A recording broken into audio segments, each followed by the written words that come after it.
pretty cool stuff too. But that's not why you're here. We've got most of the people now in session. Joining us tonight, we got James Bourne from Authentic Wine and Spirits. He's kind of a Richard stand-in, but I note, James, neither of us wore checked shirts tonight. So we're not really doing Richard any proper justice because we did not put on the checked shirts. I know. I really wanted to do the check shirt with pajama pants, which is the 2 a.m. Richard Urquhart standby, but not today. It's a good move. It's a good move. Well, I figured Richard wasn't here, so he wouldn't feel bad that I didn't get dressed up for him not being here. I think that's how that works. Anyway, we've also got Evan, Harmony, and Kurt on for tonight's tasting too. So it should be fun. You should have got the order in the chat. I believe, Evan, if we put that back in there, do you want to throw that up in the chat one more time for anybody who's just joined? You should have got it in the link. We are trying to do this for most tastings if we're organized enough to send you the link so you can pour it ahead of time. But let's start out. We've got a lot of whiskeys, a lot of cool whiskeys to work through tonight, but thrilled to have you all on board and everyone from KWM and Authentic as well. So starting out with the Glen Grant 1988 or 1998, getting a decade ahead of us there. I'll put it up on the screen here. Glen Grant's obviously a distillery that Gordon MacPhail, it's probably the distillery they've bottled the most of over the years. They've had such a strong relationship with the distillery, and frankly, right into the 2010s, outside of Italy, the only Glen Grants you could really get were Gordon MacPhail or from other independent bottlers, but the Gordon MacPhail one said Glen Grant and looked semi-official. Those were the legit Glen Grants that were kicking around. And there was a time, I do wish I'd made different decisions. There was a time when you could get 1955 Glen Grant bottled in 2005 for around $200. I know that sounds crazy, but it's true. I was there, I sold them. I regret not buying them. Sadly, that ship is long since passed. But we've got a connoisseur's choice Glen Grant here. 23 years of age, 53.6% from a refill sherry hogshead. So we might as well just dive right in on this. James, since we've got you on tonight, maybe we'll start with you. What are your thoughts on this one? Well, in a tasting like this, I think, yeah, it does make sense to start with Glen Grant because you're right, it is so closely tied to the history. In fact, even I think, Glen Grant's from sort of pre-mid 1970s when they used to make sort of more of a full-bodied style there before the renovation. I think that's really what inspired, the design of their new distillery. The cairn was they're trying to like recreate that style of Linkwood and Glen Grant from before they were renovated by Diageo. Take them back to their old school origins. Yeah, of course. And I think this one in particular speaks to kind of the general philosophy of not just Glen Grant, but a lot of the stuff that they bottle. And, of course, they're filling their casks at the tap. And the reason that this would have gone into a refill sherry hogshead like this is, Gordon MacPhail's always trying to think ahead to releases that don't kind of cross swords with official bottlings. And this is like a textbook example of that. You see very, very few first fill sherry Glen Grants that come out of the Gordon and MacPhail portfolio. I mean, at least that aren't hella old. Yeah. So like you're saying like 80s, 90s forward, presumably mostly refill stuff. Exactly. Yeah. Yeah. Well, it's got a very light, soft, delicate nose, and I think this is a great starting point. Very fresh, very fruity. This is that spirit-driven style of whiskey where you get the cask influence showing. There's not too much oak, and as Evan said, stealthy grapes. I mean, most people could be forgiven for not even having a clue that this could potentially even be sherry cask on the nose. Kurt says butter tart. That's a good call. Who wants to jump in? Kurt, you've already thrown butter tart out there. Do you want to add to that?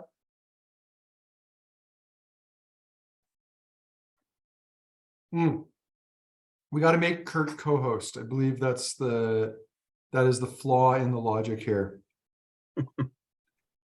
Evan's on it, Kurt. I'm only co-host myself tonight, I believe. Anyway, is that going to work? Evan said it. Evan's nodding. All right. There you Oh, go. we got him. There we go. Now you're stuck with me. My senses are a little bit off today, but I'm actually finding oak is a lot firmer on this than I expected. I've been selling this out as like a fairly approachable spirit, and I'm kind of pleasantly blown away that there's a little more depth here than I expected. I was getting a little bit of something almost savory on the nose stack, but it seems to be settling into more of the fruits now. Well, to me, it's fresh, spicy. I'm even getting like a little bit of candied ginger coming through on the palate. That's nice. Yeah. Harmony, your thoughts?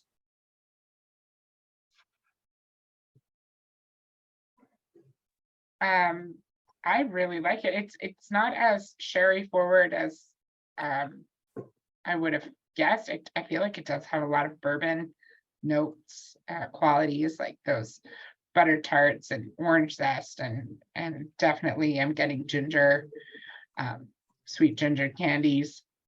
It's very nice. I have no complaints about it. I look forward to just having it open up. I usually pour my samples a little bit earlier, but I think I poured them just a few minutes ago. So Me too. Yeah, this definitely needs a little bit of time, I think, to breathe, but I think it's showing well. Evan, you wanna chime in? Yeah, it's I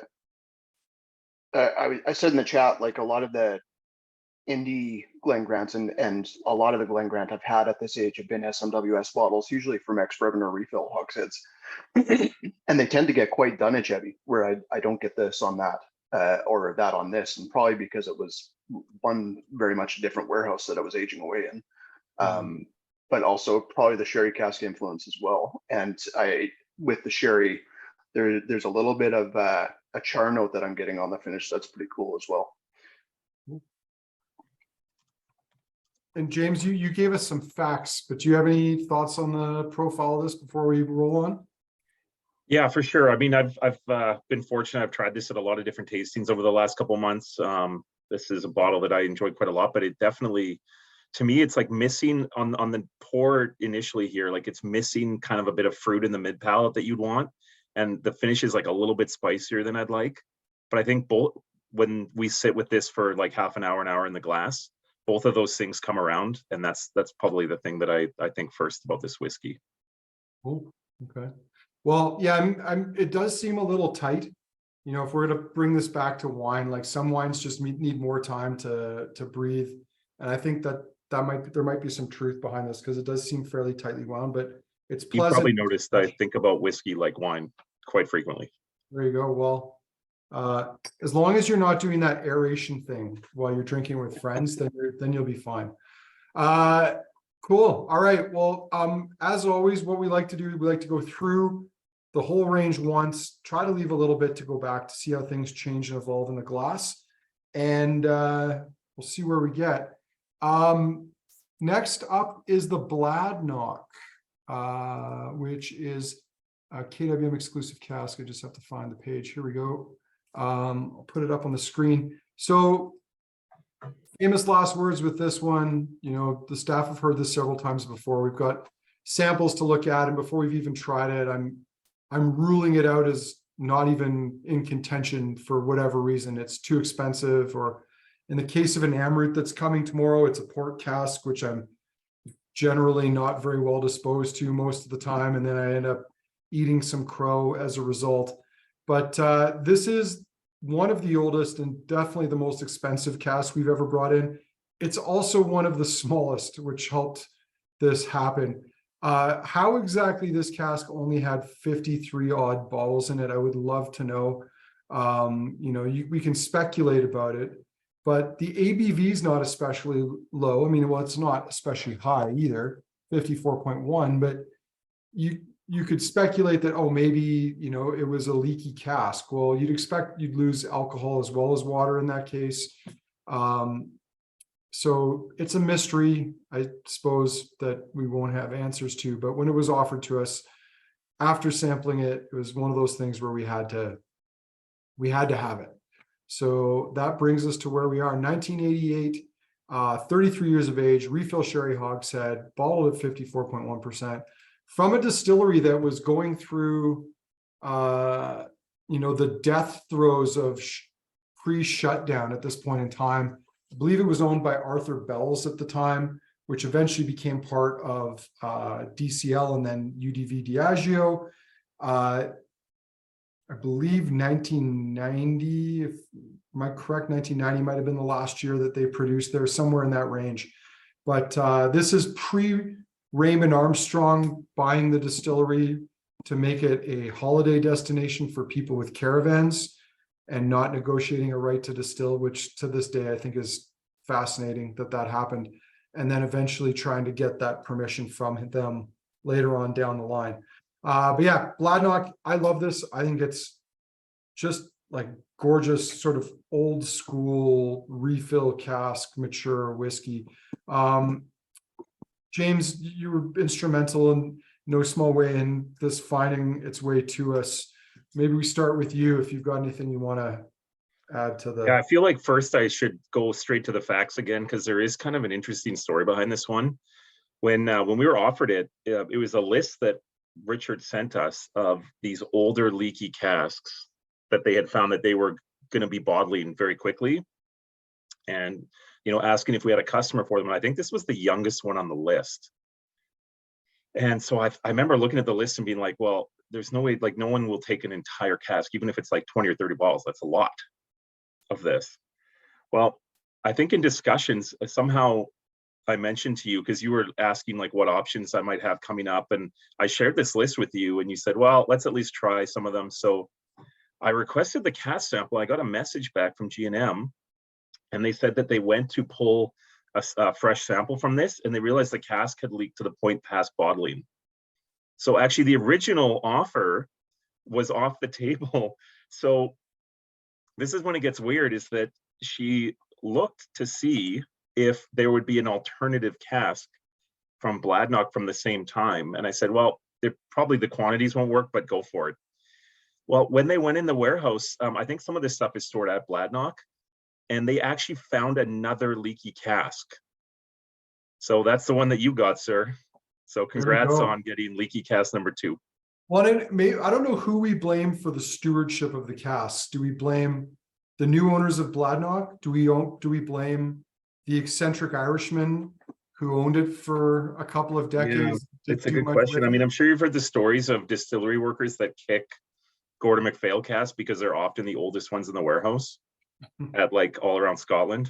So, and or walk their dog over to them. Yeah, exactly. I mean, that's my theory on this, is that had to be what was going on here, that maybe these were, because they're the oldest casks in the warehouse, someone was wandering over there and having a little wee dram from them. Yeah, I think that's extremely likely that that's the case with these casks. All right, Evan, since you went last time, why don't you can go first this time? And yeah, it's got these great sort of like very creamy and floral notes to it, like tons of violets and even into lavender for me, and some underlying tropical fruit along with that. It doesn't show a lot of like full on like stewed fruit sherry notes for me. It goes more sort of like fresh orchard fruit and tropical. Mm-hmm. Yeah, I concur. Kurt, you want to? Sounds like Kurt, you might have a slightly under the weather palate, but what are you getting on this tonight? Yeah, this one is fun. We fell in love with this one pretty easy. I was actually sitting here jotting down notes on it as I go. It's still got a little bit of that Bladnoch cheesiness, just like clean white cheese, but like really, really soft. It's like dust and white flour mixed together for me. And I love that burlap note that somebody said. And I'm getting a bit of like, the smell of a cohiba is actually quite mild before it's lit compared to a lot of other cigars. I get a little bit of the smell of cohiba and dough on it. Mm-hmm. Cool. Harmony? Yeah, this one kind of threw me off at first. it has like this nose of an older whiskey, and like a little bit of a warehouse note without being like full on oaky and dunnage, but it has like this like wet fresh cheese note to it as well. I get a lot of citrus fruit like kiwi and pineapple on it, which was fun. I thought something was wrong with me. I made a smoothie with kiwi in it yesterday, and I was like, I'm just fishing now, but I totally, I remember it. And it's very fun. It's a lot more vibrant on the palate than I would have guessed from the nose. Yeah, I'm really enjoying it. I think the nose on this one, from writing a tasting note for it, does really need time to open up. Agree with a lot of what you guys said. For me, it's like Starburst fruit candies, bringing me back to like Five Alive, those little juice boxes that I would take to school when I was a kid, like really exotic fruits. There was that lavender note creeping in, but it's also got this nice sort of coating waxy. It's not as big as like that classic Clynelish waxy note, but there's this waxy kind of film that I'm getting from this as well too, that I'm really digging. Yeah. Anyway, beautiful, and creeping more into that floral lavender, especially towards the finish, but a beautiful old school dram. Something to maybe consider, Bladnoch itself, new owner by the name of David Pryor, who interestingly, and this has nothing to do with some of the tasting notes you guys have in there, I believe he is an Australian yogurt billionaire. That's how he made his fortune. The oldest casks that they've bottled, I believe, as the ownership, are 27 years. So this predates, I think, any stock that they might have left, unless they've got something kicking around in the back that they're not telling anybody about. But it's a distillery that sadly had a very up and down history through the 70s, 80s, and 90s. Production was extremely intermittent. And then in the early 1990s, it was shuttered and was assumed it would never reopen, though it did. And I suppose that's for the best. But we've had we were talking about this before the tasting tonight. We had some incredible Scotch Malt Whiskey Society Bladnochs over the years. A lot of them in that refill cask, really tropical profile. Some of them with a bit more like fruit and a bit more decadence coming from the wood. But this is sort of along those lines, although maybe a little bit older and a little bit more mature. It's kind of nice to see. Great whiskey, especially refill cask after a lot of time. And I know we say that a lot. We can be quite repetitive. Yeah. Anyone else want to add anything more to this one before we mosey on down to the next one? James is unmuted. James, does that mean you have something? Yeah, I was pretty aligned with you. I definitely get a little bit of a like melon candy, those hard kind of traditional candies that yeah, kind of veer into that tropical fruit kind of flavor as well, like overripe honeydew melon. Is this like a granny's candy bowl where they they're out of the wrapper and they all start to kind of stick together? Exactly. Yeah, you got to get the ice pick out to pry a couple loose. That's going back. I haven't had a granny for a long time, so that's going back quite a ways. Anyway, thanks for that, James. Well, Harmony's unmuted. I'm guessing Harmony. I feel like it's bringing me back to some like taffy notes that come through here, like it's waxy paper taffy in the big tin that somebody drops off on your doorstep and during the holidays, and you're just like, this is going to take me a lifetime to eat.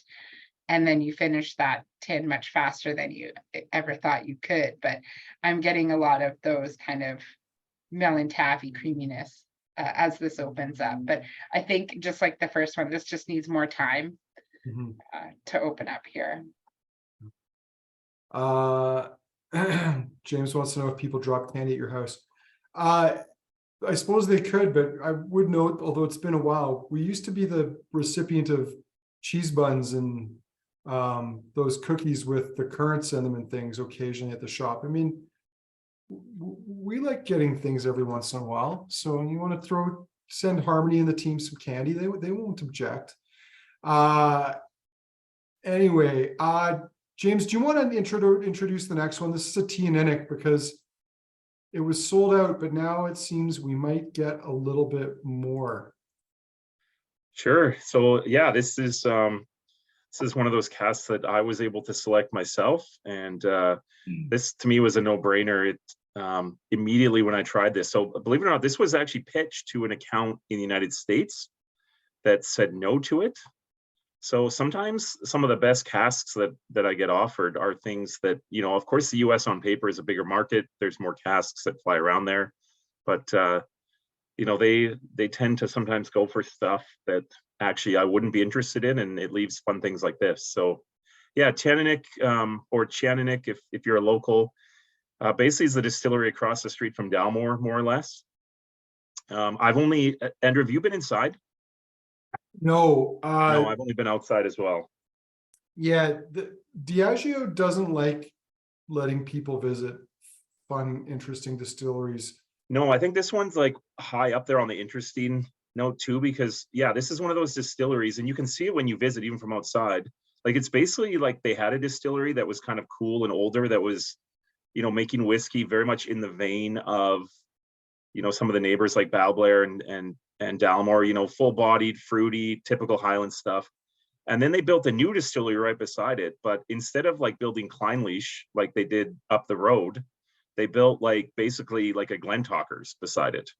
Mhm. And now they distill them both separately and blend them together before they go into bottle, which is, as far as I know, it's one of the only distilleries that does that. I mean, Dalmore kind of does that as well, obviously, but I mean, I suppose you could say to, well, yeah, I guess it's not separate distilleries, but I mean, Loch Lomond would probably be yeah. somewhere along those lines too, just because it's got such an array of different things that they create. But yeah, and not only that, it's also, I think it's either the only one or one of only 2 distilleries in Scotland with a mash filter, as Yeah. opposed to a mash tun. Yeah, I So, don't have any fun videos about mash filters. yeah. One of those things you read in a whiskey like manual, and you watch the writer like wrap his fingers around the keyboard trying to figure out how to describe it in proper language, which is not possible. I've seen the one at Waterford. It's an unusual contraption, to be sure, but it's essentially a series of like filters in sequence, and they run the liquid through it, and the filters remove the solid bits, and they allow the sugars and the water and the yeast, and well, not the yeast, the water, the sugars, all that stuff to kind of come through. So it's a funny contraption. I suppose for brewing, it creates a cleaner wort, which in theory makes for a cleaner beer when you get to that end of the process. But it definitely has an impact. And Teaninich's got a fairly unique profile, I think, because of that as well. Yeah, and you know, when I tasted the sample, it occurred to me right away that, you know, for anyone who does know Dalmore and, you know, current iterations of Dalmore 12, like this kind of came across to me as a cask strength, non-chill filtered, uncolored version of that, but with like a touch of celery in it. And that's, I loved it. Some funny comments about Dalmore and Teaninich sharing tanning booth. I mean, well, I know you guys are all just joking, but for those who maybe don't know, the color on this is obviously 100% natural. There's no bronzing of Gordon MacPhail whiskeys. Although this does have a very Dalmore-esque hue to it, though I would say it's a slightly more red and not quite as brown as classic Dalmorification of whiskey. So James, you bottled this as a cask exclusively for Canada. It's a refill hoggy, but there was not a lot of it. Like, didn't you say there was just 30 something 6-packs? No, and yeah, another example of, I think the initial estimate was 300 bottles, which I love that. When I, you know, if I'm going to pick a cask like this, it's nice to be able to spread it around, you know, get some into BC, maybe even get some in onto Ontario and into the Maritimes. But yeah, clearly after they brought it in the warehouse for bottling, it must have started to leak a little bit as well. So it seems to be the theme of our tasting today is leaky casks. Well, God bless them. I'm interested to hear people's thoughts on this, and maybe Kurt, pick on you to go first. The nose I found a little bit closed on it, but especially for something as big and sherry, but the palate was like I don't know, like Fisherman's Friends. There was like a Fisherman's Friends big licoricey hit to it. Anyway, Kurt, what do you got for us? I bought this one blindly because the more tastings I do with James, the more I see how he and I kind of track with tasting notes and stuff. So this one was a no-brainer, and it's a style I actually like for sherry. We're getting like bigger stewy and savory tones here. Kind of a reduced strawberry thing going on. It's a little winey on the back end of the palate without getting really winey. It just kind of leans into that. And then that licoricey thing you said, Andrew, I've mentioned it before for other whiskeys, Sensens, those little like licoricey kind of things that came in the tin. I haven't seen them in years and years and years, but I get that on the back end of the palate. Yeah, no, cool. Well, and that celery salt note's good. I was actually going to say just before James typed that, I was like, oh, it kind of reminds me of a Caesar, like almost like that tomato, the spices, like all of that stuff kind of coming together. Evan, you can go next this time. Yeah, it does have a bit of a like a cocktail sauce or clamato juice note to it on the nose right now for me. Maybe a little lighter on the horseradish, but even has a little bit of that cooling note to go along with the Sensens licorice, maybe into a little bit of eucalyptus territory for me as well. Really nice dried fruit notes in there, although it is more like earthy and spicy with some nice wood notes in there than the fruit coming through for me right now. Yeah. I mean, this is obviously like new school, more new school sherry than kind of that classic old school style, but it's also a bit of an unusual cask. Like but it's unusual in all the best possible ways. It's fun. It's got a nice profile to it. I think some of those comments that both Kurt and James were leading into, this is a little different. And I know James was probably a little heartbroken because he sent us a sample that we didn't take, which has got to be one of the first for G&M. We won't say what it is in case it crops up somewhere else at a later date, but As I said, it's more of a northern Alberta than a southern Alberta whiskey. yeah, that one might do better in the cold, dark environs of Fort McMurray and Agreed. suburban Edmonton. Agreed. But Let's just say that whiskey would probably put this whiskey in a locker. yeah, probably. I don't think it would be very kind to it. No. It would definitely not be worried about its feelings. No. Well, Harmony?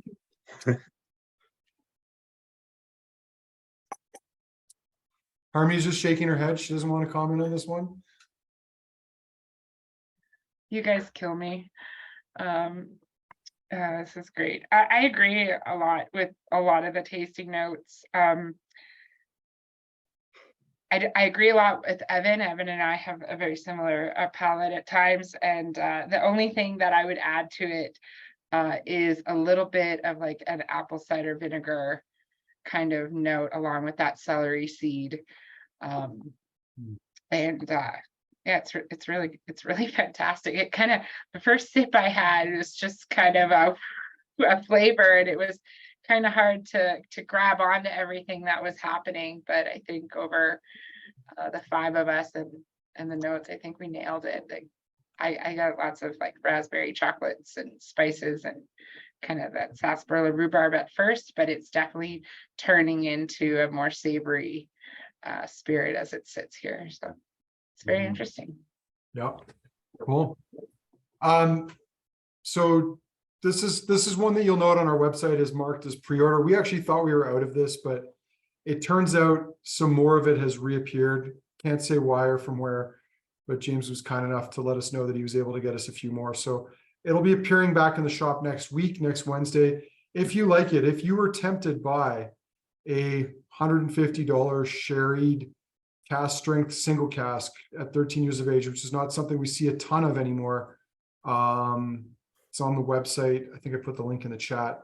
And there will be some in store next week, which takes us, James, right into another Canada cask, another one that you presumably selected for the shop. And this is one that I believe the staff had told me they tried and were really digging. This is going back probably when they this poured was it. selected in the same batch. So I got this batch of cask samples from Richard Urquhart that again had come from a rejected list from the US, which I might actually get another list of these like in the next few weeks. It was around this time last year. And this was the one, truthfully, that like really, I always want to pick one myself from that if I find a good one. And this was the one that really stuck out to me. I knew that Teaninich would be popular, and like I loved that it reminded me of Dalmore. But this one reminded me of like an old favorite whiskey that you can't get anymore. That used to be like one of my go-to like have on the shelf bottles, which was the old Longmorn 15-year-old that Pernod Ricard used to put out. That one. Sorry. And what I noticed about it is a tasty note that you see that I remember from that those bottlings was kind of almost like a baked blueberry, kind of like a pastry and baked blueberry kind of flavor. And like this to me clearly has that flavor in it. And I really loved when that flavor also showed up on the tasty note on the front, which that was not collaborated. So I felt very justified when I saw the label get printed. Yeah, like chocolate covered blueberries or something like that. Yep. On those. Yeah, Longmorn's a distillery. And sorry, James, did you tell us which whiskey that was on your shelf? Was it a Longmorn or was it something Yeah, it was else? the old Longmorn 15 that that Pernod Ricard used to bottle, like kind of pre-2010. That was the dirt cheap one with the Yeah, it was stupid dirt cheap. the leather ring on the bottom of the bottle? Yeah, I want to say taxes in BC, it was like $39.99 for a long time. And then they rebranded, relaunched. They took the worst lessons from Diageo's failed Mortlick experiment, and they decided to turn it into the new Macallan. But I can say that because I have said it previously. James, we won't put you in that awkward position of not being a gentleman. Yeah, some nice sherry tones on that, nice balance. Longmorn's a distillery that I know we're quite fans of it at KWM. It's obviously a distillery as well that Gordon MacPhail's got a long history with their distillery label collection. I have very fond memories of some 1960s and 70s Longmorns in particular that I've had a chance to sample over the years. And as James said, we truly do not get enough Longmorn. But I guess, we have those distillery label bottlings that come in. There are some little gems that come out. Yeah, I do get the sense from Gordon MacPhail, one of these little nuggets I've kind of picked up, that there's certain distilleries that, maybe even now, again, with some of the changes that are coming, which I'm sure we'll get into at some point, someone will ask a question, but, Strath Isla probably is in this category too, that maybe some of those bottles they might have released 10 years ago that they're now going to maybe clutch a little bit harder. And Longmorn to me would be a distillery that they would do that with. Yeah. James, would you be alluding to the oversimplified Gordon MacPhail is ceasing independent bottlings headline? Yes, I would be referring to that. Which was a gross oversimplification at the least, if not like a blatant misrepresentation of facts just to get people to click on it. But I guess that's what you do in this world these days. All right, who should I start with? Harmy, maybe we'll start with you again. Thoughts on the Longmorn? It's good. It's sherried. It's nailing it. Lots of chocolate, lots of pepper. It's got great spice to it. My palate's a little off. I feel terrible drinking that 88 because every time I drink it, I'm like, I don't think I'm getting the full deliverance of this whiskey. And I'm wondering if I'm also suffering that as well throughout the rest of them. But there's definitely some like citrus zest on the nose, and those I get more like, I got blueberry right off the bat. Harmony, you're not concerned you're coming down with something, are you? Because COVID is so hot right now, like everybody's got it right now. I was sick 2 weeks ago and I did the COVID test like every day and I haven't had it, but I haven't been able to kick like the chest congestion, which affects everything else. But absolutely. Well, yeah. So this is like my first drink, and I mean, I had one sample at work, but I haven't really been drinking for the last couple of weeks. So it's definitely a great way to start it off, but I feel like I'm not back in. Yeah, I feel like I'm not being able to enjoy it all for all it's worth. Well, you can always save some for tomorrow. Or not. Kurt, you want to chime in with thoughts on this? Yeah, it's like a spicy wine tomato soup. It's really like gooey and savory. Chocolate puffed wheat squares. I'm not sure what they're called, but kind of like Rice Krispie squares, but with chocolate stuff instead. But is it Little chocolate dark- or is it just molasses, like those puffed wheat squares? Yeah, something like that. Those like dark ones. I don't know. I haven't had one since I was a kid, so I don't even really remember like exactly what they taste like, but I remember that intensity of like dark goopiness.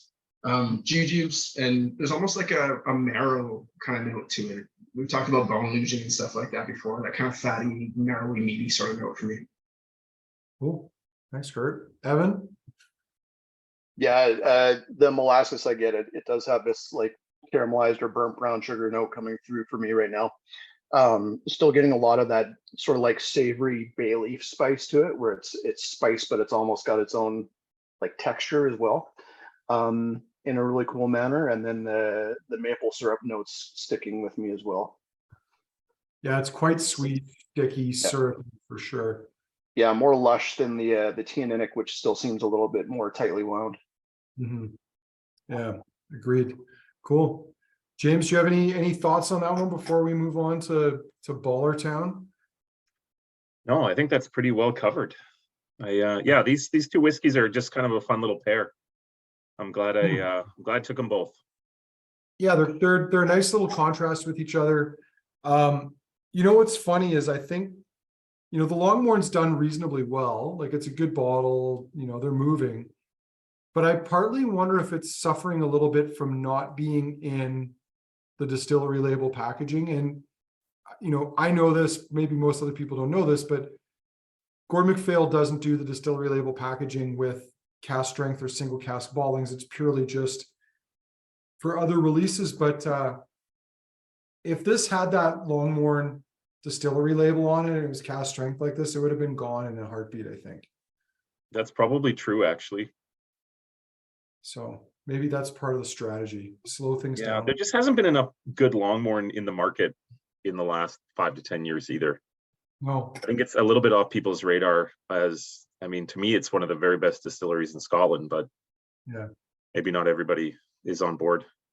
There was a funny little no age statement Longmorn release that came out just before they rebranded, and they were clearly trying to get rid of it. And I want to say, like, Kurt, you might remember, like we were selling it for like $35 or something like that. And it wasn't, you don't remember, I don't know. Anyway, this is just before the new one came back in. It was ridiculously inexpensive. Oh, right, Evan, it was Tormore. I'm mixing my Longmorns and my Tormores there, which you could forgive me for because I think that they looked sort of similar-ish and not.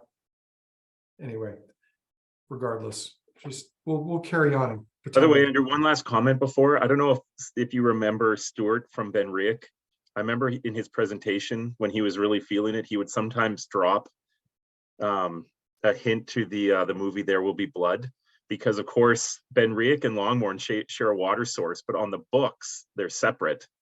But he would often make an allusion to "we drink Longmorn's milkshake" when they steal basically from their water source directly, which I always loved. Stuart Buchanan, absolutely, Kurt.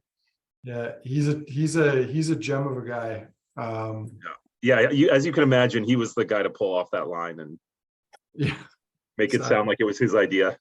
well, he looks like he could be like kind of a fun-loving villain, like not like bad villain, but like a fun-loving, mischievous kind of Glaswegian character that. Yeah. Yeah, I just pulling remember off taking him on the ferry from the Victoria Whiskey Fest, and he would eat 2 breakfasts on the ferry. Which is And I mean, crazy because he had like 5% body fat. he's the skinniest guy in the world. Like James, I don't eat breakfast half the time because I know I don't need it. 2 breakfasts, that's incredible. Anyway. I saw him do it 2 years in a row. Wow. All right.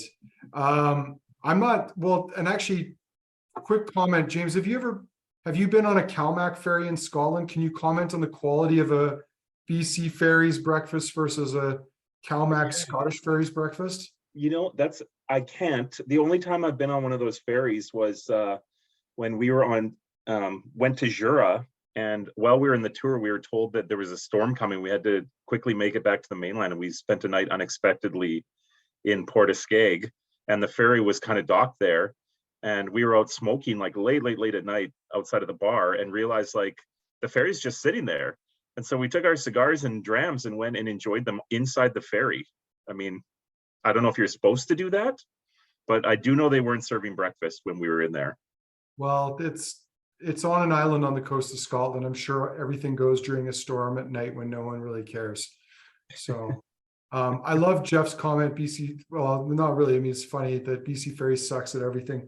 Funny story, the Scottish ferries are an absolute nightmare right now because it's another crown corporation that's lost billions and is sucking up taxpayer dollars. And they don't even have the capacity to serve all the islands right now. So I'm sure it's equal, but I will say I do enjoy a full Scottish breakfast on the Caol Mac ferries regardless. All right, Glen Mhor.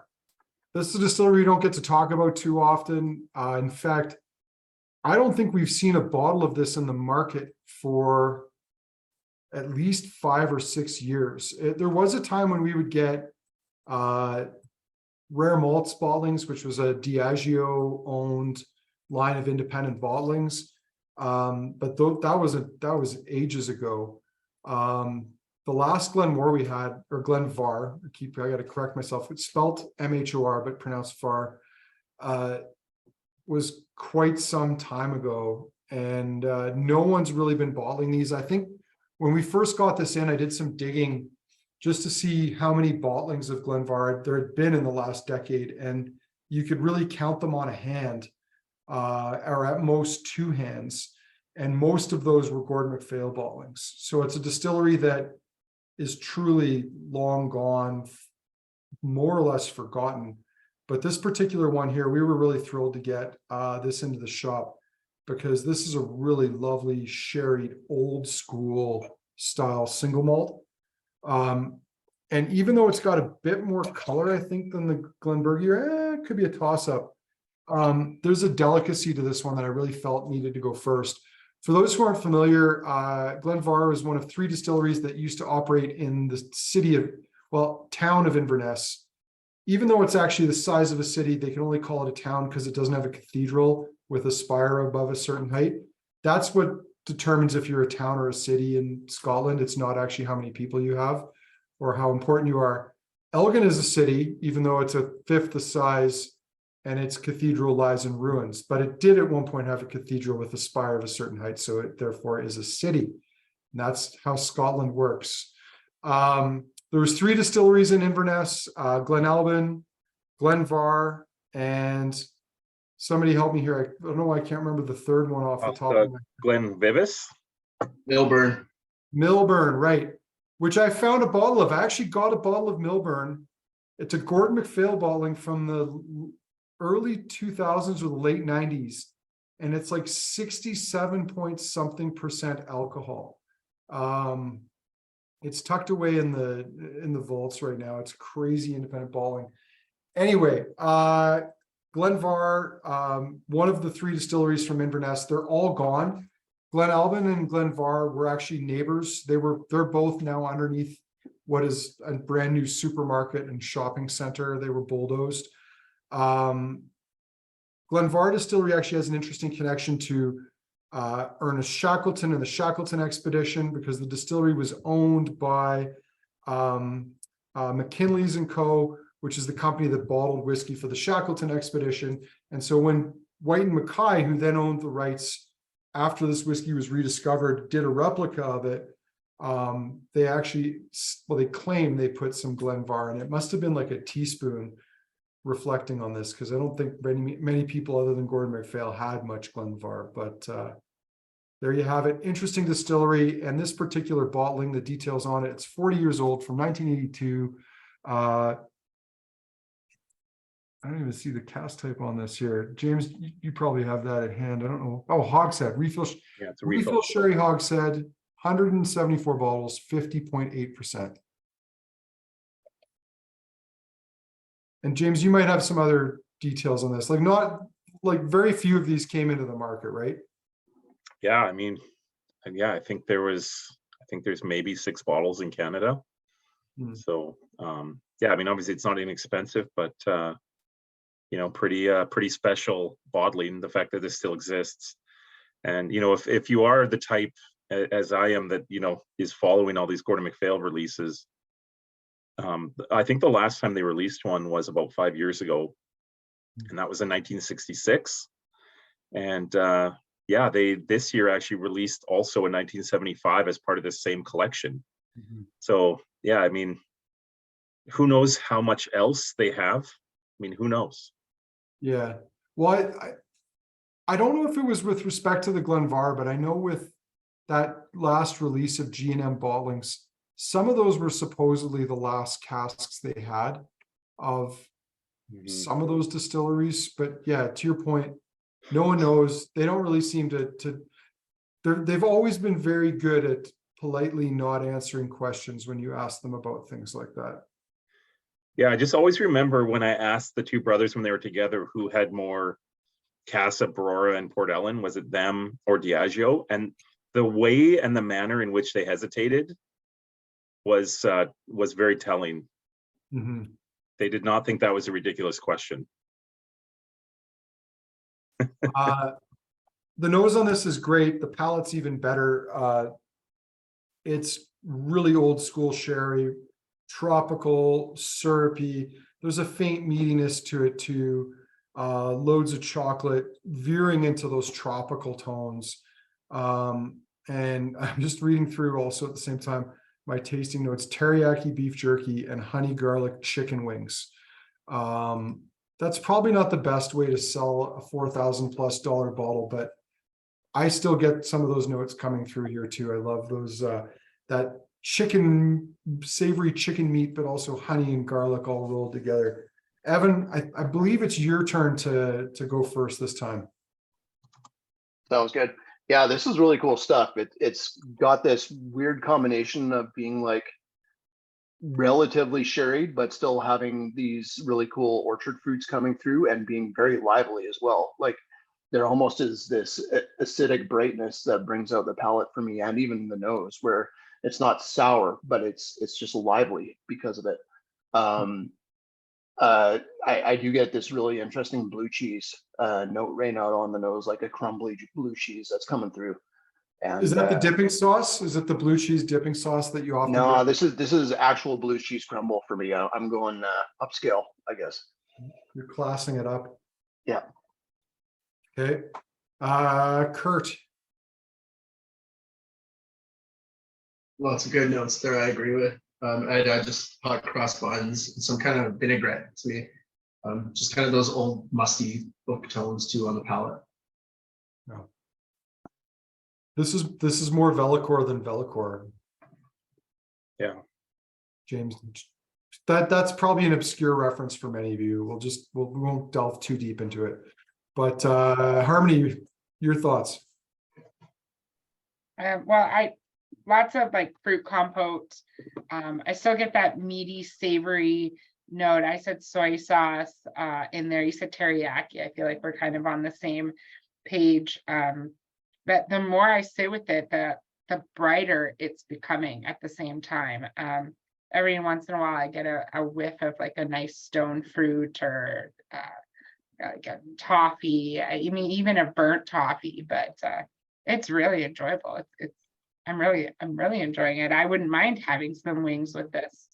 Actually, I could afford to drink this whiskey if I was eating 10-cent wings. So. Not a bad thing. To me, it's got some hallmarks of some whiskeys. Like it's somewhere in between a whiskey that I absolutely love, a blend from a long time ago, the Compass Box General, and then KWM did this 1972 Glen Glaza, and this one kind of fits somewhere in between the two of those whiskeys in terms of a flavor profile. Either way, it's a lovely bottling. I wish this was a whiskey I could drink on a regular basis. It's one of those ones I would love to just be like catching the scent of over the course of the day, but that probably be frowned upon in some circles. I do You wanna- could put it in like a mister with some a little bit of water and just spray it on your beard. You just, then I you just tell have it tell around Jen it's my all new day. beard oil. Yeah. How much did it cost? We won't talk about They that. don't talk about that. Yeah, exactly. It's the little things that help you get through the day. You just won't be able to buy Walter any new toys or bow ties for a little while. No more mega bones. So for a while, he's cut off. Quick comment, Cam Ross, saying that these comments were making him think of Hunter Sullivan. How is that guy? Funny story, Cam. He's great. He's in Wolfville, Nova Scotia, where I believe he is now managing a Nova Scotia government liquor store. So not only is he doing great, not only is he still in the liquor business, he tried to escape, but he's managing a liquor store, which are all things I think Hunter, when he was working for the store, would have rebelled against the idea of managing anything. So, but I guess we all grow up and eventually have to find our place in the world. And yeah, where do you find 10-cent wings now? That is a very, very, Not anywhere you want to be. probably not, no. And Maybe Delilah's in Chicago. yeah, that's a good point. All right, Glenburgie. So we're going somewhere a little different. James, do you want to briefly talk about the idea behind the archives range, which do not follow the typical Gordon MacPhail sort of branding bottle aesthetic for whiskeys? No, at least not certainly from the last 5 years. Yeah. And yeah, I kind of alluded to it a little bit. These exclusive archive release bottles are related to the pandemic. And during the pandemic, Gordon MacPhail specifically had a problem sourcing their packaging, which was then compounded by the war in Ukraine, because lo and behold, a lot of their packaging for the kind of the private collection, like those parquet wood boxes that they have, those were actually manufactured and stored in the Ukraine. So now a weird problem that they have at Gordon MacPhail is that often when they check in on these old casks, again, they do find them that they are leaking and that they are like need to be bottled now. And there's no like, let's wait 2 months and do it then. It's like, let's go right now. And so the decision was made with a lot of these bottles, which, you know, in a normal world probably would have ended up in the private collection range, to just use the glass that they had on hand, because they had this old glass which was used for things like the Smith's Glenlivet bottles and the old Mortlock Distillery label bottles, and even Spey Malt actually I think was in these bottles for quite a while. And yeah, the deal was that they would discount it 60% off what the price would normally be and put it in this lesser packaging. I think what they didn't anticipate, and you know, this may be true of some bottlings, they didn't anticipate that because it was in this packaging, I think a lot of people kind of assumed that it was like 60% less quality whiskey. And that's kind of the trade-off of being trained on these like lovely parquet private collection bottlings. So that was my own lesson, but we probably didn't do a good enough job of getting some of them open too, but of course it's not inexpensive to get them open either. So yeah, essentially what you're drinking here is like a $15,000 private collection Glenburgie that was discounted and put in a less expensive non-crystal bottle. Yeah. Let's start off with Harmony this time. Now, before Harmony tells us her thoughts, Evan, I hadn't followed because I can't the full thread of comments, but I thought for a moment you were describing Hunter circa now as an upscale Caesar salad where they grill the romaine lettuce. And in my head, I was trying to piece together where you might have gotten that idea, but I can see a little bit of that on the nose. It actually reminds me of that wasabi Caesar salad they have at Buchanan's. But anyway, Harmony, what are your thoughts? I said stone fruit, like peaches, mangoes for me. There's a little bit of polish on the nose. There's definitely like age that's noticeable on the nose, but still quite vibrant. Unfortunately, there is a tasty note that is eluding me and I cannot put my finger on it. But every time I take a sip and it lingers, it makes me very happy. And I don't know why. I just can't It's good that it's not remember. making you sad. I mean, if it was making you sad, that wouldn't be good for anybody. Yeah, there's just something about it that is really pleasant. It's a fruity spice and everything nice. It's great.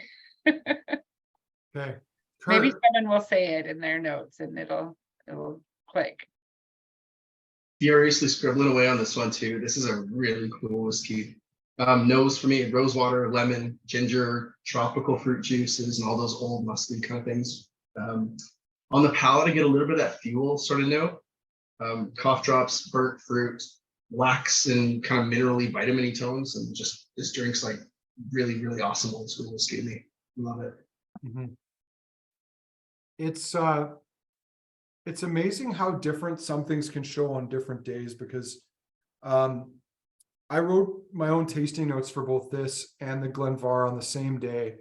And the day I had them, the Glen Mhor just completely destroyed the Glenburgie. There was something like really bitter and like vaguely over the hill about the Glenburgie, but I'm not getting that tonight where I was totally getting it previously. And it is kind of a different animal tonight.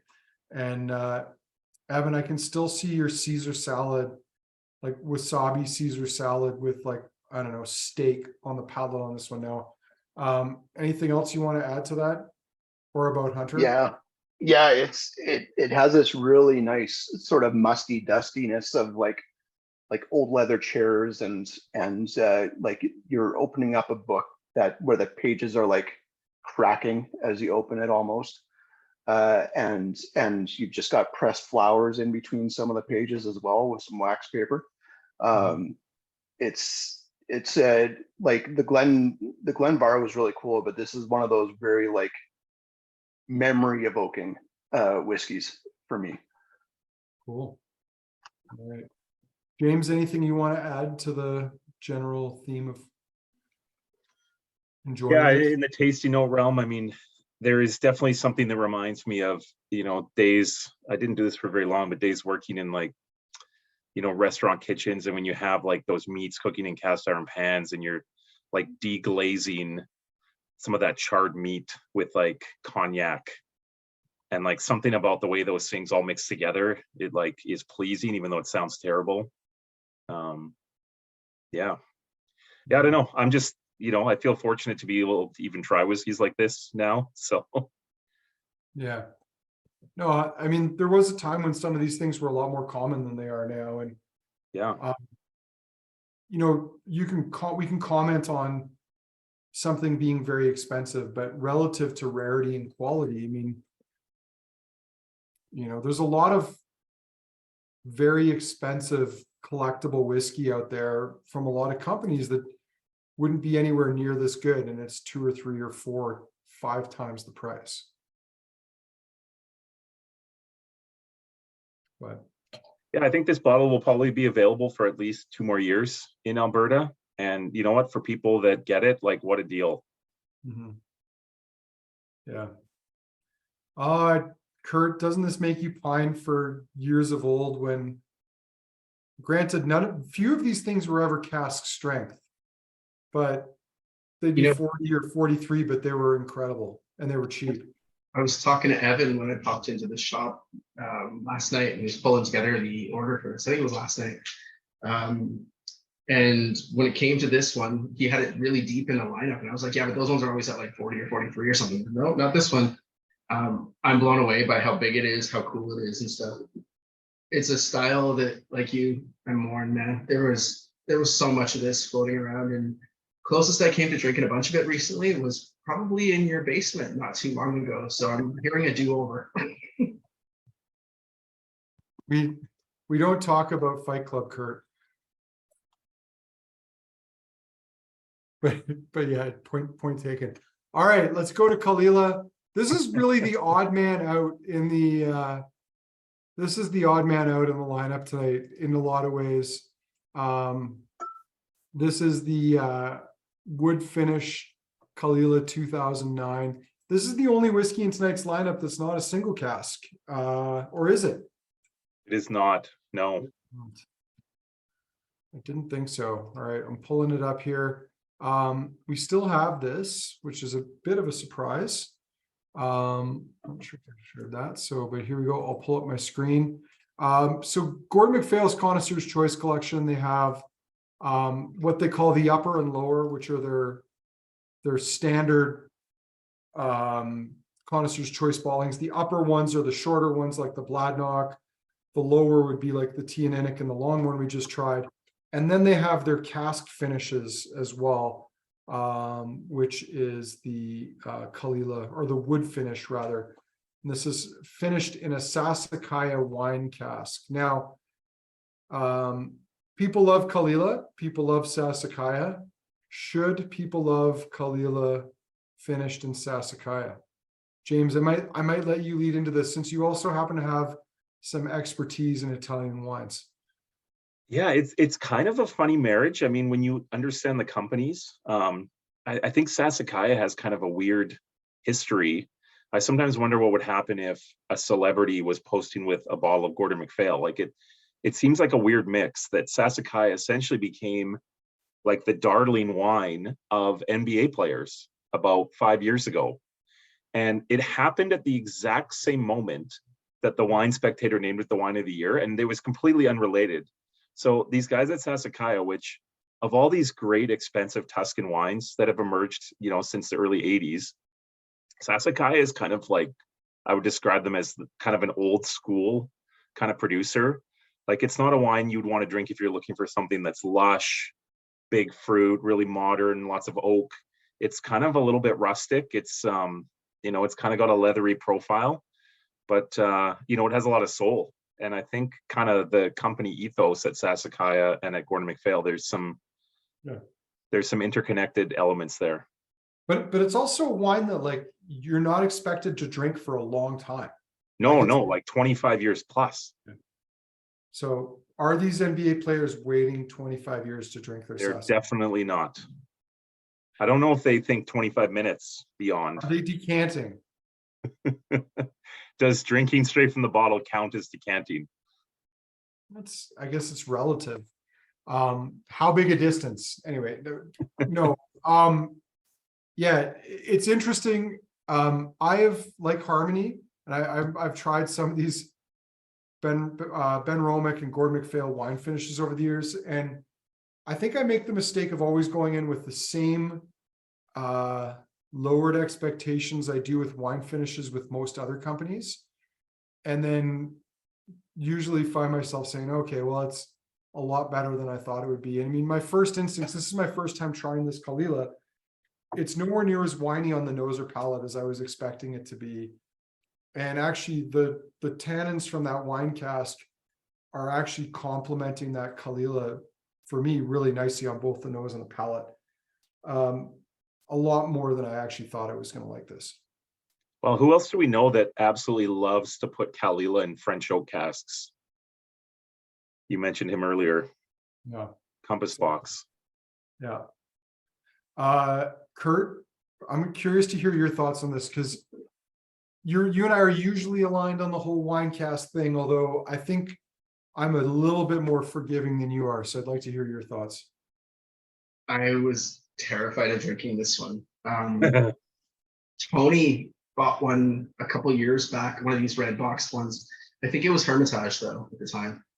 The Legic is my place. Sorry? The Legic is not as clean as this one. Oh, this wasn't a Legic. This was a Caol Ila as well. But it was a few years back, and he was a junkie for this stuff. So he brought it over to my place for a Heels party. Brand new bottle, pulled it open, poured a dram, and had one sip and said, anybody that wants to take this bottle home is welcome to. Like, he didn't even have one drink out of it. It was like atrocious. So I am tickled freaking pink to say I actually like this one. It's not really winey on the palate to me. It's big and kind of ammonia rich, iodine rich, and I was speaking of those big Scottish breakfasts. I just stayed at a great place, the Craigard in Campbellton a little while ago, and their kippers for breakfast, kippers and hollandaise and everything they had with it there was incredible. And this is all that note of smoky kipper kind of thing to me too.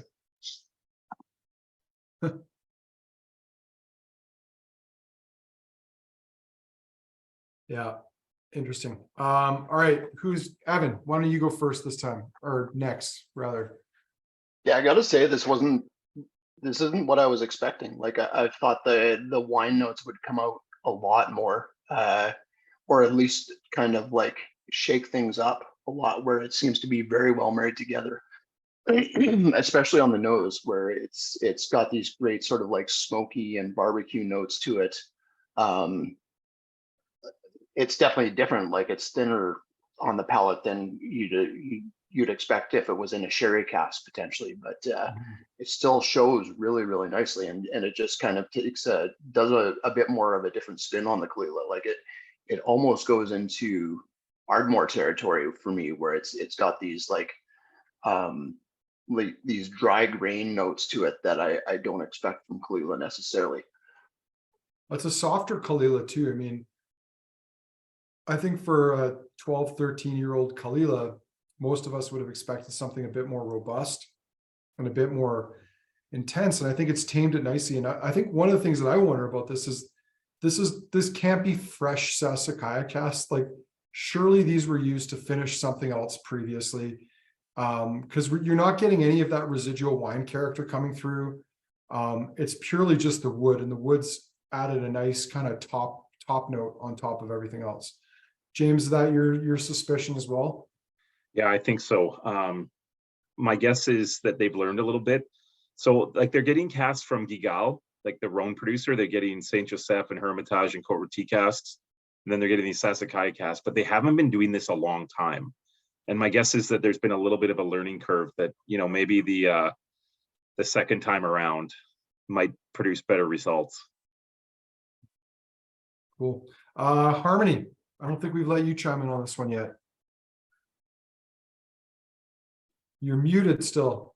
Well, I was gonna say that's okay. I mean, there's a lot of us here. We don't. It's very meaty and very still fruit driven. It's like a nice smoky fruit. It actually reminds me of cooking like we used to take like toaster or Pillsbury like croissant crusts and like jams and fruits and stuff that we pick in camping and like wrap them up and stick them in the fire, and it's kind of got a little bit of that going on for me on the nose, but it's nice. They did a nice job. It works well. It does. James, I see you're teasing other Canada cask. You've got a Caol Ila cask now in the pipeline. Yeah, my rule is I'm only willing to tease up to 2 products because there's lots of good stuff here right now. But yeah, 18-year-old Caol Ila. Sorry I didn't offer that to you, but there's also like 350 bottles in it too. So I mean, we've done 4 Caol Ilas with G&M over the years, but it's been a while. So you'll get a bourbon cask, I think, in the next couple of years. Something will come along. That I accept that. I mean, I personally love Caol Ila and bourbon casks, so as do I. And I mean, I could tease a few things. There's not 1 but 2 Glen Talkers coming from Gordon MacPhail for Kensington Wine Market over the next. One of them less dumpy than the other. One is definitely less dumpy than the other, but therefore the other is more dumpy. But yeah, we'll call them dumpy and died dumpy. Yeah, exactly. All right, time for the speed rounds. We're gonna go back through what I'm gonna do. This is how we're gonna do the speed rounds. We're gonna let ladies first. We'll let Harmony go first, then Kurt, then Evan, James, myself. You guys get that order. So starting off, and we'll do that the same for each of them. We're just going to keep that order and we'll roll through. Harmony, Glen Grant, 1998. Go. It's like creamy and waxy and tropical, and I get more honey on it than I did the first time. Cool. Kurt? And the palate's still great. Still great. A lot softer than it showed the first time. Almost like it's been covered in dulce de leche or something. Soft fruits now, really quite pretty on the nose. Vanilla. Evan? Yeah, along that line, yogurt covered raisins right now on the nose for me and on the palate. Cool. James? Yeah, kind of like a caramel ice cream from like an upscale ice cream shop. Cool.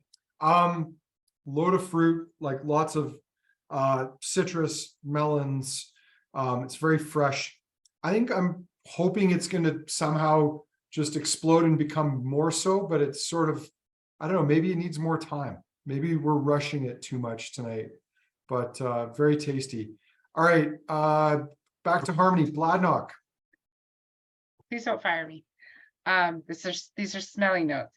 I get like, oh man, red apples, cheesecloth, and dank weed on the palate. That's cool. Harmony, like, and I mean this in a way that I love this. I'm smelling like military uniforms from World War II in a museum on the nose right now on this one. It smells old. It does remind me of a museum, but the palate to me is like is dank weed. I don't know how it's just that. That's cool. As long as you don't do the dank weed at work, everybody's happy. We're happy. Kurt, I think you're up. My kid came up to me and sniffed me yesterday. She's like, I thought I smelled weed. I'm like, no, buddy, that's not me. I don't know if you need to do your laundry or what, but there's a little bit of like a sunflower oil or something on this to me on the nose.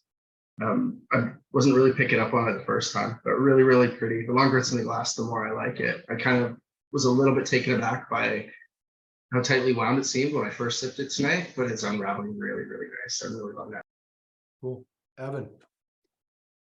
Yeah, I agree. I think the sunflower oil is a good call, and it's still like so floral and floral without being offensive. And it does go into just about into Parma violet notes territory, without getting the smoke and the peat. It does have that musty, cheesy note to it as well in there. Just a really cool dram. James. Yeah, it seems like the distilleries that tried to go for floral character on purpose failed, and the ones that did it by accident like really did a great job. Mhm. There you go. Yeah, it's fruity. That lavender notes there, it's waxy. I love it. And yeah, there's something that reminds me of, and it must be something to do with that, whatever they sprayed canvas uniforms with in the 1940s, but there's just something that reminds me of those on the nose and the palate here. And not because I put them in my mouth, though. Interestingly, I was at an art show that best friend of my wife's was presenting at this weekend, and there's an artist there who puts old things in her mouth and has people take photos of her doing it, and that is her art. She literally goes to museums and asks for permission to put things in her mouth. It's kind of incredible and completely bonkers all at the same time. And it's Not just whiskey drinking. now. What's that? Isn't that just whiskey drinking? Putting old things. No, in like she's literally putting, like, imagine you've got a sewing machine from the 1920s. She'll get a photo of herself putting the needle from it in her mouth. I don't know where the idea came from. I bet it started out as a joke and then somehow it became like serious art. That's the only way I can explain it. But I think it would be better if she wrote tasting notes for all of the photographs. Oh, that'd be good. Like But it. I don't think that was part of it. I did think I was told my wife I was going to go suggest it to the artist, and she told me not to, so I didn't. But it could have been funny. All right, Harmony, where are we on? Teaninich 2009. I got lost in the last one. It's like burnt toffee for me now, and a really spicy ginger that is kind of leaning me towards like a green pepper, like a really almost spicy pepper of some sort. It's very it's Very quite herbaceous now than the first time. Cool. Kurt. More figgy and mincy tones, but it's also a little bit more muted for me. Evan. Yeah, that the mince and the spicy ginger makes me think even into like a seasoning salt note right now for me. Like MSG, are we talking ginger beef here? Yeah, it could be. in the best way. That's cool. James? Yeah, those mince tart words really come to mind. You know, when you buy like a mince tart that you get at the grocery store and it just tastes kind of like sweet and bland, and then you have one from like your grandmother and it's just like savory, and you're like, what did she put in here? Like, there's probably something weird. A dead animal, James. Yeah. That's what you put in there. That's- Because my I mom think makes that's the mincemeat. secret. Mincemeat without actual meat in it is just not the same thing. You got to have some sort of rendered animal fat in there, or it's not mincemeat. So, That's what I'm getting on this, is the real legit mince. all right. Well, I like it, and I also like that style of mincemeat. So, yeah, I like this. It's interesting. I know Kurt made the comment earlier. It's not very Teaninich-esque, but I think part of that is like we're used to seeing Teaninich from refill or bourbon or refill bourbon. We rarely see it with active sherry like this, so it's kind of a cool twist on it. Harmony Longmorn. I'm sorry, Tony is cooking pork chops. I can smell nothing but pork chops. Okay. Will Sorry. this go well with it? Yeah, Okay. I can't get anything other than it's like you can tell the meat has just started heating up. Okay. Any other thoughts on this one, or are you just, nope, she's out. She's out. Kurt? Still that big spicy soupy note going on there, but there's a little bit of Werther's now, a little bit of like a creamy caramel note, more on the nose than on the palate. Yeah, it's kind of going straying into like salty Dutch licorice territory for me. Evan? Yeah, I think if you combine the two, I agree with both of you. The Dutch licorice and almost like a salty toffee note in there as well. Evan, maybe that could be a new candy idea. A salty Yeah. Dutch Werther's. Yeah, Maybe That would there's a be little good. licorice in the middle. James? Well, I don't necessarily agree with Jeff's deer birth control pill note, but Well, one they're thing just that's weird excited about this it 'cause whiskey, it's free for everybody in BC. That's why.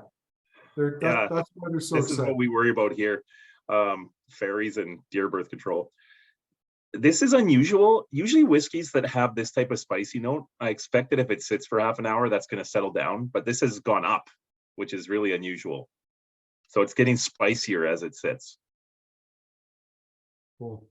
You know, I'm not gonna lie. I started reading Jeff's note and then I strayed into the Glen Mhor, so we should probably jump ahead to the Glen Mhor. My ADD's taken me in a different direction, but you're probably right. You're probably right, James. Harmony, Glen Mhor. Besides the unrelated pork chop note, rhubarb. I Rhubarb? got like a spicy rhubarb. Okay. I don't know what else to say. And chocolate, lots of chocolate. Rhubarb and chocolate. Okay, Yeah. got it. Kurt? Almost like a cheesiness now, cheesiness straight through cheesecloth kind of. This is one I think that was maybe served best right away. I think it's kind of fallen a little flat the longer it's been in the glass, as some of the others have stood up or jumped up a little bit more. This one's kind of faded a little bit.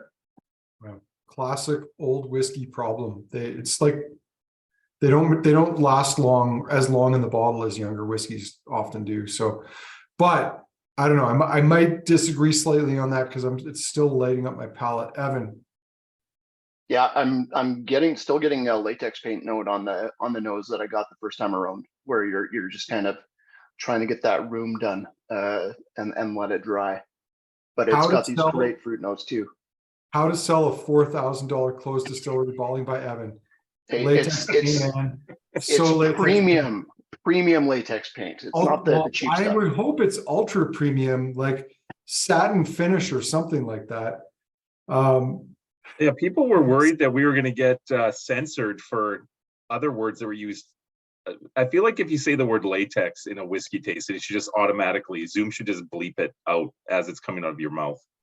Paint, James, it's paint. Right. Well, speaking as someone who ran a painting company in the 90s, there were two different kinds. There was oil paint and there was latex paint, and there was quite a difference. One of them, I think, makes you stupid. The other one's probably just bad for you. Yeah, okay, official tasting note though, it is interesting how the fruity notes have faded for sure. Like it's gone more savory.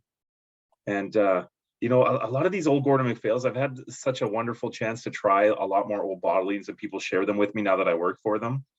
And, you know, people have these bottles of like old 40% G&M bottles that have been sitting on their shelf for like 14 and a half years. And somehow there's, even though they've gone completely flat, they're still delicious. Yeah.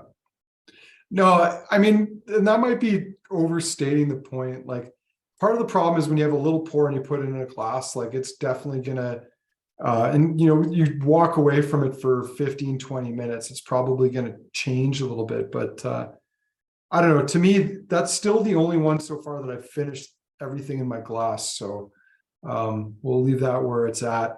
Glenburgie, Harmony, back to Harmony. Don't talk about pork because I won't. I get ashy and tobacco and I want to say apricots, like apricot pits. how about this peanut brittle? Sure, why not? I'm just gonna throw that out there right now. Do it. I had to write notes because I'm like, I'm gonna lose all of my notes because I can't stop thinking about how the previous whiskey and Evan's tasting note could be. Oh, Oh, that's the pork cutting out our internet.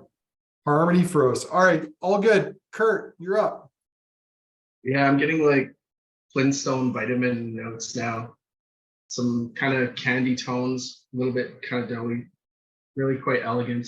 And all those like kind of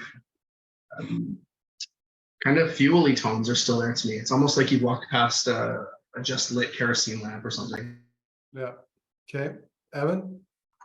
Yeah, I'm gonna piggyback on Harmony and say that apricot pit note is going into like marzipan and meeting into amaretto notes right now for me. Cool. I had a bad experience with amaretto, but that's a whole other story we don't have time for tonight. James, thoughts? Glenburgie? Yeah, this actually distinctly reminds me of something. I was geeking out with one of your other staff that's not with us tonight. Some of those Eli? great German Rieslings. No, I can't remember Okay. now. Anyways, I think, was it a younger guy?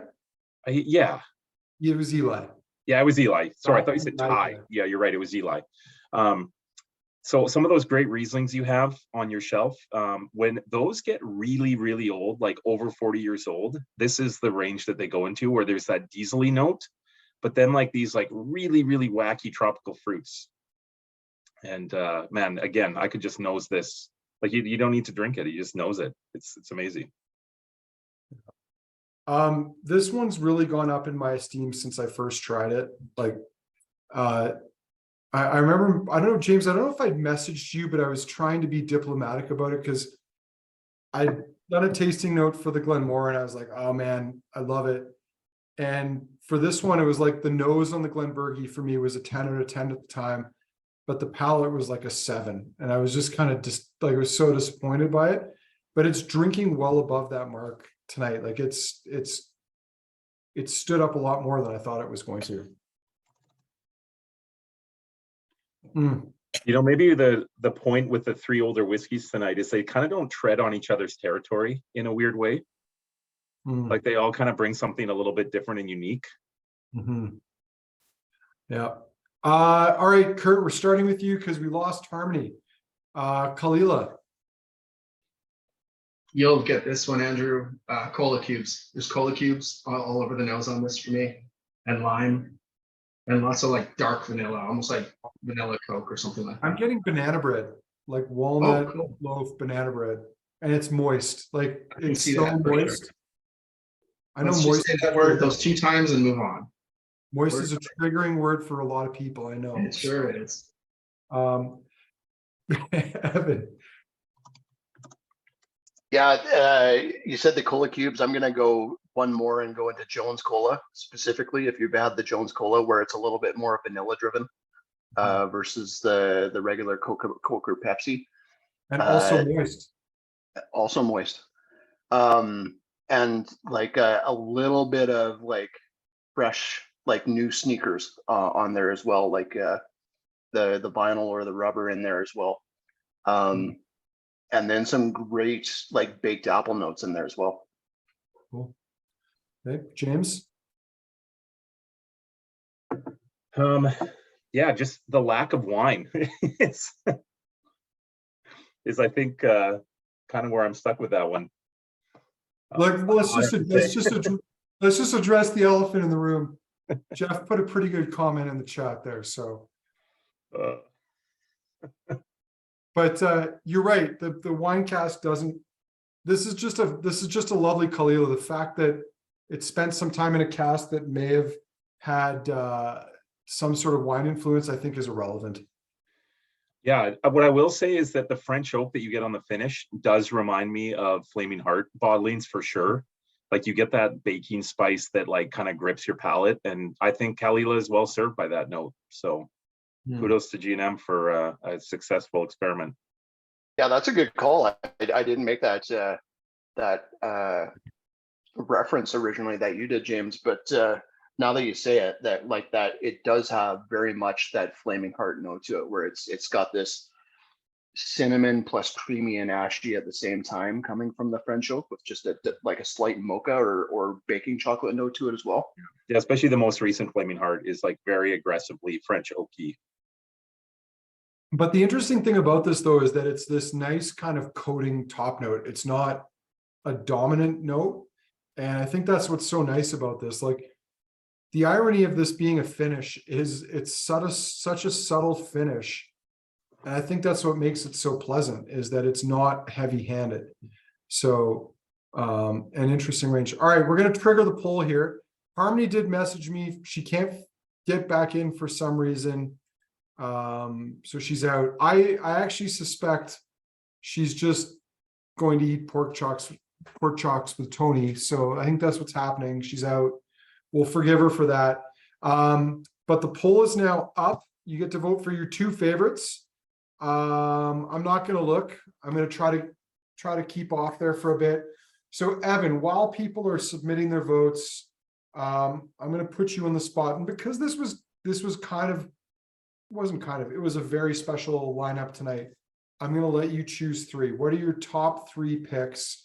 And do you want to just do your third and we go around, or do you want to give us all three in a sequence? Your call. Just because I probably won't remember my three, I'm just going to say them now. And in no particular order, Bladnoch is definitely up there. I just like how unique it is for those floral notes, and I'm not usually a floral whiskey guy or a floral wine guy either.